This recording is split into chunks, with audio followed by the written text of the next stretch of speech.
Good evening and welcome to Business Prime. My name is Kelly Boss and thank you so much for staying with KTN. Now let's talk about taxpayers' money and specifically in the government's wallet. Kenya's total budget for the 2025-2026 financial year is a massive 4.3 trillion.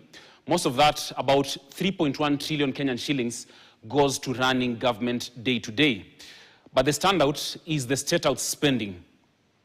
They were allocated about 8.6 billion Kenyan shillings for 2025, but in just the first 3 months, they spent 4.3 billion.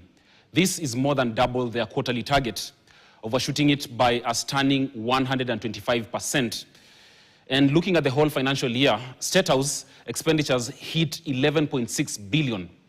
That is 170% more than the entire budget. The State House is by far the top offender when it comes to breaking the budget. Now, when you look at the Deputy President's office, it also raises eyebrows. They had a budget of around 2.9 billion Kenyan shillings.